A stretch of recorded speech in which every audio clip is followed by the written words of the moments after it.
Aloha, and welcome to Live at the Legislature, where every week we sit down with members of the House of Representatives to talk about issues, priorities, legislation concerns moving through the halls of the state capitol. 10 days ago, 2 police officers were gunned down, a woman killed, and several homes burned to the ground in a quiet Waikiki neighborhood.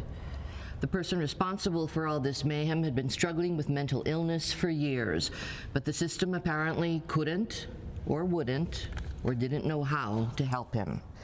Joining us this morning is Representative Joy San Buenaventura. She is the chair of the House Human Services Committee, and she has been working on the issue of mental illness and working on legislation over the past year. Thank you for joining us this morning. Thank you, Carolyn. So, can you, let's start off by having you, from your perspective, describe the state of our mental health system.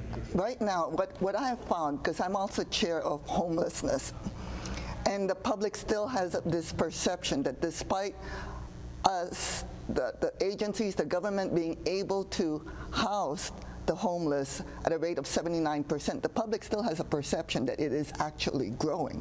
And that's because the chronic homeless that we see on the streets are usually mentally ill or alcoholic and or drug addicted. Mm-hmm. And it's a revolving door. And that's what I have found during the interim, was that our mental health system, as we treat the civilly mentally ill, is broken here in Hawaii. How can we fix it? Well, money and resources. Frankly, it's a multi-pronged approach. We have provided more monies for the Kaneohe State Mental Hospital to expand. However, those beds are solely for forensic, which means you have to commit a crime in order to be treated publicly. Mm-hmm. And that in itself is a crime. We should be able to have hospital beds for the mentally ill without having to commit a crime. And that's why we see this revolving door of the homeless, the mentally ill homeless who's on the street being reached out by police officers or clinicians, getting them into Queens, getting them at least treated, temporarily, but we have no mental health hospitals with which that they can stabilize. They are not in a state right after treatment to be able to join the regular homeless population into the multi-beds we have for them. Mm-hmm. And so that's, we have a revolving door. So we do not at this state right now have any public hospitals that house mentally ill patients for more than 3 or 4 days. So in fact, you were telling me there's only one private facility? Yes, and that's Kahimohala, okay, because right now Medicaid will not pay, and a lot of them, let's face it, are on MedQuest, which is Medicaid. Mm-hmm. Medicaid will not pay for treatment in a solely psychiatric facility. So we need to be able to have bed space in Kaneohe State Hospital for those who are civilly committed. And during the interim, we found a lot of bed space. We found on the Big Island, we found Old Hilo Hospital, Old Kona Hospital that can be retrofitted for some bed space.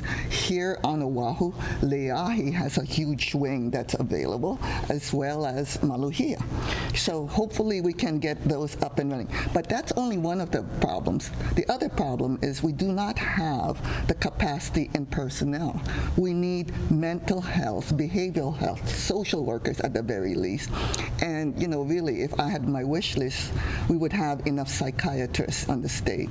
But we've had these vacancies for psychiatrists for like over a decade now, maybe decades.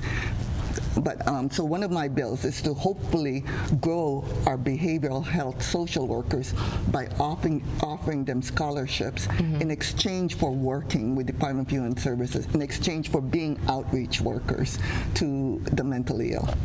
Well, it sounds like it's a complex problem. Yes. It's an issue that has been brewing for years. Yes. And it affects everybody, not just the homeless people, it's just like regular folk. Yes. Who has a loved one who's mentally ill. And have no place to put them. And people are telling me this all the time. I mean, they cannot handle them on their own. Because as shown in what happened a couple of weekends ago, it takes a special skill to treat the mentally ill. No amount of good intentions, if you are untrained, will be able to do that. And that's what happened. That's what occurred 2 weekends ago, was you have this people who are well-meaning, police officers who are normally well-trained for this kind of incident, and they didn't see this brewing. And so, like, one of my bills also is mental health first aid. Now, I know that the first responders are trained, but in this particular instance, he's had at least a dozen run-ins with the district court. The court personnel were not trained to be able to see that here is somebody who is in need of mental health treatment. We either need in-court clinicians, or at least train the bailiffs or those in district court and family court where there are the potential for violence, to be able to spot the mentally ill and get them treated. Well, that leads us to another question then. How coordinated are the various or private and public organizations and agencies that are tasked to deal with this? Are they talking to each other? They are. I'm hoping that they do, but I've found that there is this disconnect. I mean, well, for instance, in looking for bed space, because we have put in money in Kaneohe State Mental Hospital to expand their bed space, I have found that basically the judiciary and the Department of Health running the mental health hospital, have this sort of disconnect in that the judges feel that they need to criminally commit the people that go in front of them, whereas nonviolent petty misdemeanors, nonviolent misdemeanors, those people who yell and scream on the street, are just a disturbance or some minor property damage, those people can be civilly committed, and the law actually allows for that. However, there is this disconnect, and I'm hoping that there's this resolution, or at least hopefully this incident brings into the forefront the fact that they really do need to talk to each other, because if we have space available, we should be able to get them treated. Well, it obviously, as I said earlier, is a complex issue and is not going to be resolved overnight. And there's a lot more to talk about, and hopefully maybe you can come back and we'll do it again. Okay. Thank you. Thank you for joining us this morning, and thank you to all of us for joining us at Live at the Ledge. We will see you again next week. Aloha. Aloha.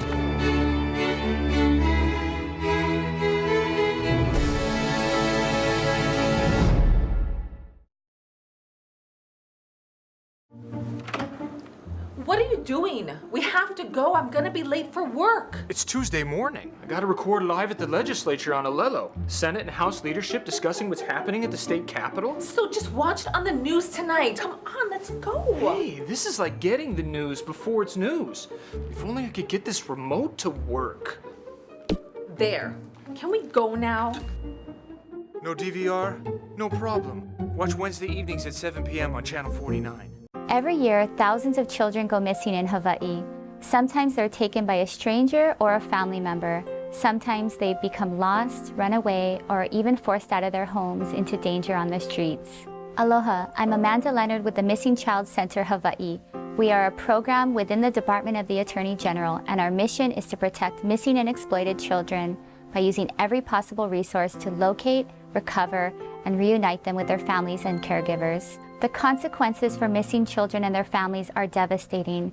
Educating yourself and your children about child safety, including what they share online, is their best protection against abduction and exploitation. If your child is missing, or if you have information on a missing child, please contact us. Please also visit our webpage for more information on our services, our KKID program, and a list of Hawaii's missing children so that you can help us bring them home. Mahalo.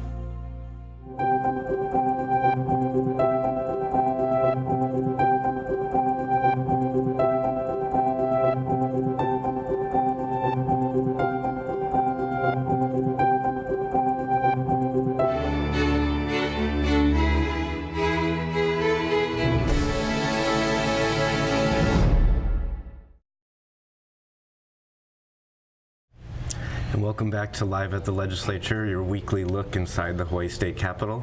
I'm the Hawaii State Senate Communications Director, Jesse Broder Van Dyke, and my guest this week is Senator Russell Ruderman, Chair of the Human Services Committee. Senator Ruderman, thanks for being here this morning. Thanks for having me. You represent parts of the Hawaii Island that were affected by the lava flow, Ka'u and Puna, and I understand you have a boat ramp that was affected that you're still working to get funding to get replaced. Yes, I'm working on three major district priorities, and the one related to the lava flow is the boat ramp. We only have one boat ramp in our district. It's a district that's larger than Oahu, and right now there's no boat ramp for a 100-mile stretch of coastline. The boat ramp that we lost was called Pohoiki, and it was the third most economic activity of any fishery on our island. So we lost a lot of economic activity as well as some tourism opportunities and ocean access. We're trying to get money to either repair the existing boat ramp, which is possible, or build a new one, whichever the engineers decide to do. I just want the one that can happen quickest. Mm-hmm. And how is the disaster recovery going other than the boat ramp? Slowly. It's going very slowly. The county repaired one major road recently, which was a big milestone for a lot of the residents that couldn't get home. I'd say it's going very slowly, and we haven't done a great job of responding to this disaster, in my opinion. Mm-hmm. But life goes on. Yeah. And an issue that affects both your district and the entire world, you've been very focused on climate change. Can you tell me about some of your initiatives to combat that? Thank you for asking. It's obvious to me that that's the biggest issue we face. It's hard to focus on it as a state or community level, but I believe since there's no national leadership, we must focus on it at a local level. I have a few bills relating to that. Many of them have to do with electric transportation, electric vehicles, and the reason I focus on that is because I think we're making good progress with our electricity grid. And the dirty secret in Hawaii that we're not going to talk about is air travel, which is an incredibly heavy carbon footprint, and there's no easy answers. Mm-hmm. So I think it's incumbent on us to do what we can, and the main thing we can do in Hawaii quickly is get electric vehicles going, because with our short driving distances, we can prove to the world how well they work, and we can show all of our visitors how well they work. And it's an easy thing to do by comparison. So we have bills regarding electric vehicles, some rebates for them, requiring a fast charging network around the islands. And also, this is a little bit aspirational, we have a bill that says only electric vehicles after 2030. So we're trying to push for that. Have some other climate change related initiatives, such as not printing documents unnecessarily and reducing a lot of single-use disposable plastics as well. Yeah, plastics are a big issue, especially in coastal communities, and I think we all need to do our part to combat climate change and make a difference, and working together, hopefully we can make a little bit of a difference. Funny thing just happened on the Big Island, which is a county issue, but we stopped recycling all plastics. So suddenly we have nowhere to put plastics, and they go in the trash. So the problem is more evident to us than it was previously.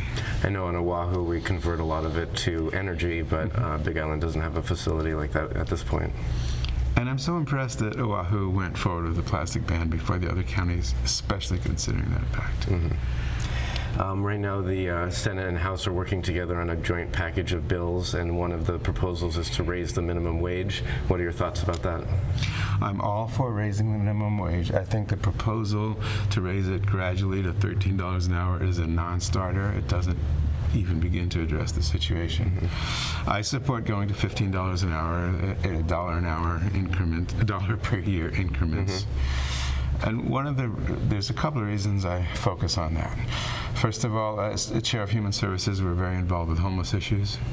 And I've recently learned that our homeless problem is something that gets renewed every year. Mm-hmm. Every year, about 70% of our homeless people are newly homeless because they lost their homes.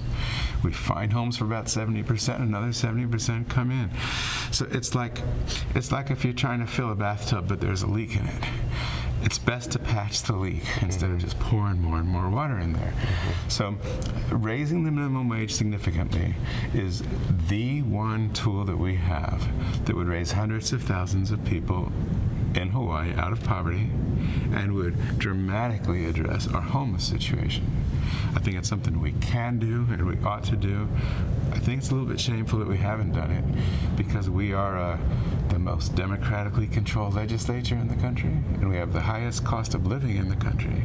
Many other states and many other communities have already moved to 15, and it's just inexcusable that we have not.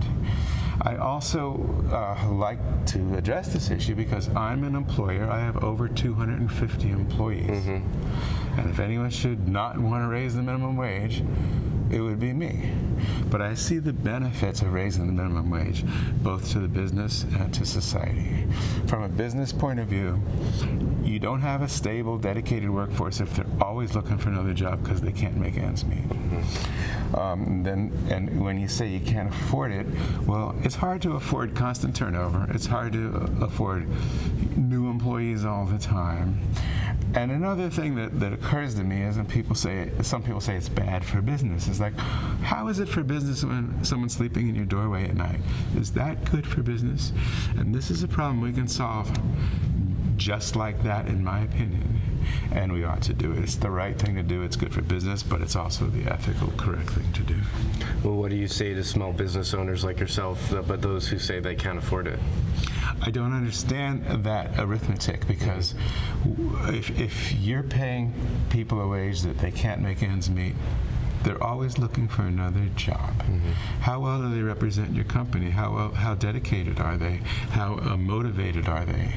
Compared to someone who says, my employer pays me well, treats me well, this is where I work, and I'll fight for this company.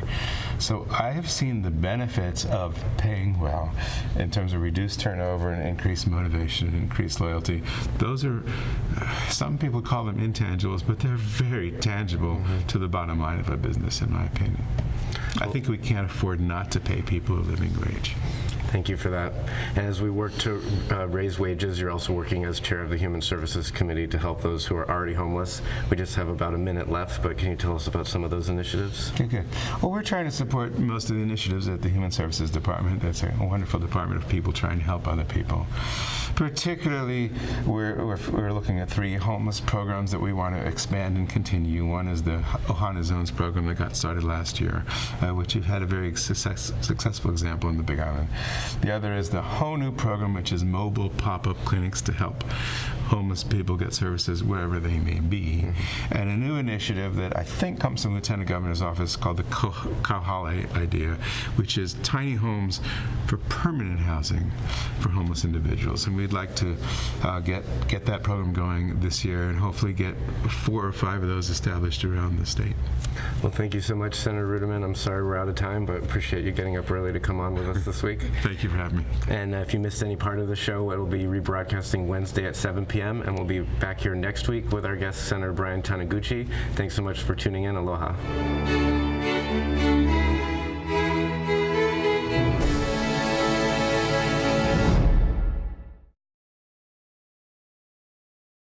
Your government needs you. The Hawaii State Legislature is encouraging citizens to get informed and involved. With thousands of bills introduced every year, it can be hard to keep up on the issues that matter most to you. Located on the 4th floor of the state capitol, the public access room is filled with knowledgeable and friendly staff to help you. This is your Hawaii, your state capitol. Get informed, get involved, and get the government you want. Pacific people have the power to shape our own future and contribute to a greater cause. The 2020 census is coming soon. It's a population count that happens every 10 years. It recognizes everyone in your home, including children of all ages. It informs how billions of dollars in public funding are spent each year. It's confidential. You can respond online, by phone, or by mail. It's our right to be counted. Shape our future. Start here. Paid for by U.S. Census Bureau.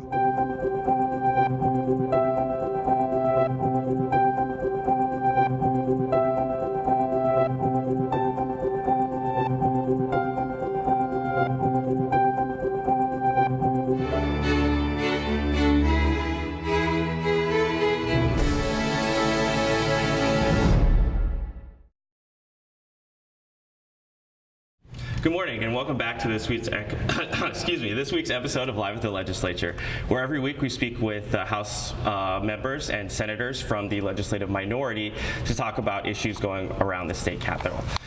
This week's guest is Representative Val Okimoto. She represents District 36, which encompasses Mililani Mauka, and Waipio Acres. She's also a member of the Committee on Lower and Higher Ed, Tourism and International Affairs, and Transportation. Rep. Okimoto, good morning. Good morning, Kaeo. So, as we heard from our friends in the Senate in the last segment, they were talking about the joint legislative package, which covers, universal pre-K, affordable housing, and a $13 minimum wage.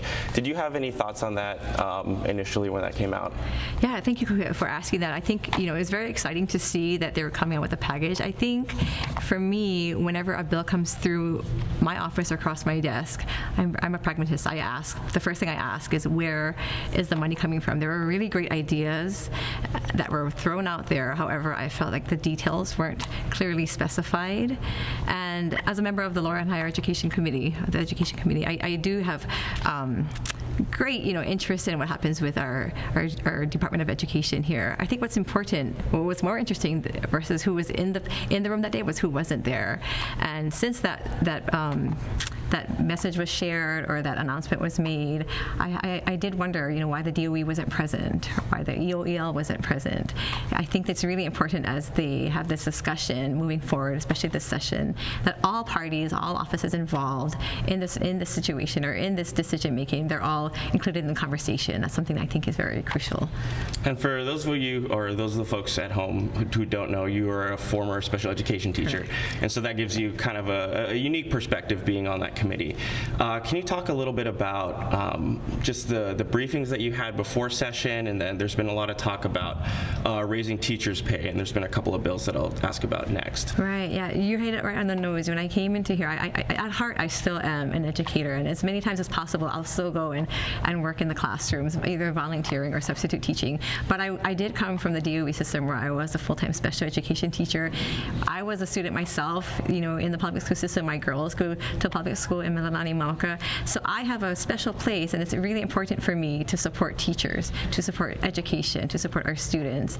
And so while I'm always willing to fight and find ways to fund our teaching, to fund our educators, to fund, the system here, I have to ask, where are we getting the money from? I think that's the hard question, one of the hard questions that has to be asked and addressed. Although, a lot of my friends, family, they're teachers. They're in the system now, and coming from the classroom myself, I think we need to find ways that we can support our teachers in the classrooms as well as, in their pocketbooks. But I go back to being fiscally responsible. How are we going to find the funds to do this? Right, and a couple of years back, we had the constitutional amendment vote to levy a tax on, it was, I think, investment properties. And so this year, the Speaker had introduced another constitutional amendment that would allow the Board of Education to levy property taxes with the counties. Did you have any thoughts on that? I did. I remember when the CONAM came out, and it was a conflict for me because, again, I support our teachers financially. However, I have issue with putting on the backs of every taxpayer here in our state.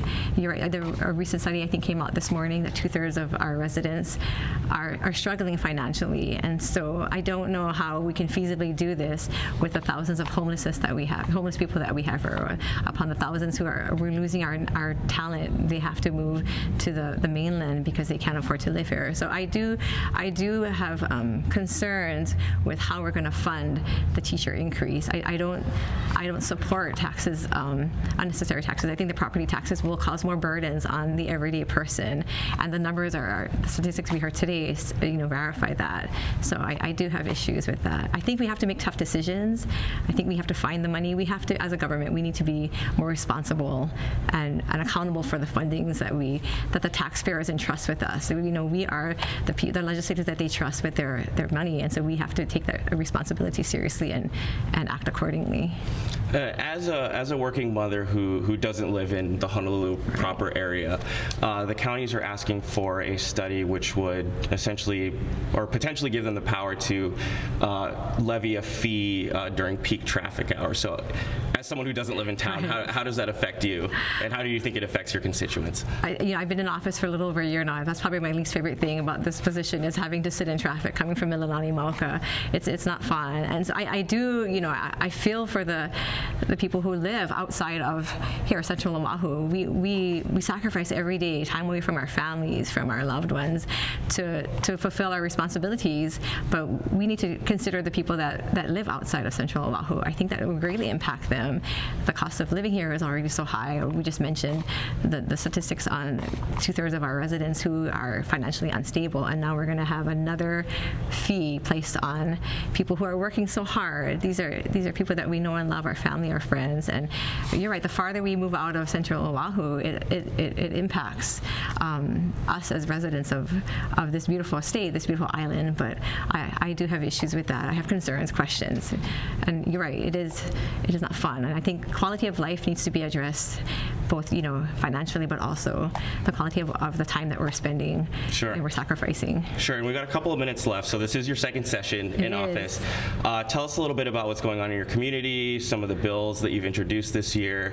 I think you had mentioned before off camera that you have a survey in your district. Correct. So I'm really excited. We have a newsletter that goes out every month, and this month we are targeting my entire district. So I'm encouraging those who are in Mililani Mauka, Mililani Town, and Waipio Acres that belong to House District 36 to please answer the survey. We have a link. You can find it on the website, but also the newsletter that goes home. Please fill out that survey. I'm excited. I'm really optimistic this year, hoping that our bills will be heard. If not, we really want to hear the input of my constituents, because that helps us in voting and voting appropriately. When I got into this position a year ago, I take it seriously. I represent my constituents, and that's very important to me, so I want to represent properly. And what are some of the issues that you're focusing on in your bill package? There's issues on cost of living, supporting teachers. One thing that we just at the end of the deadline aligns with Representative San Buenaventura's issues of mental health is addressing this mental health issue, helping our police officers make it more feasible for them to address the instances of mental health, and increasing funding, appropriating funds for mental health facilities, having a TRO database. These are things that we need to address, because we don't want to see, our loved ones having their lives or properties damaged or hurt. Representative Okimoto, thank you for joining us this morning. To the viewers at home, thank you for joining us this week. For more updates from the minority side, you can follow us on Facebook, Twitter, and Instagram at High House GOP.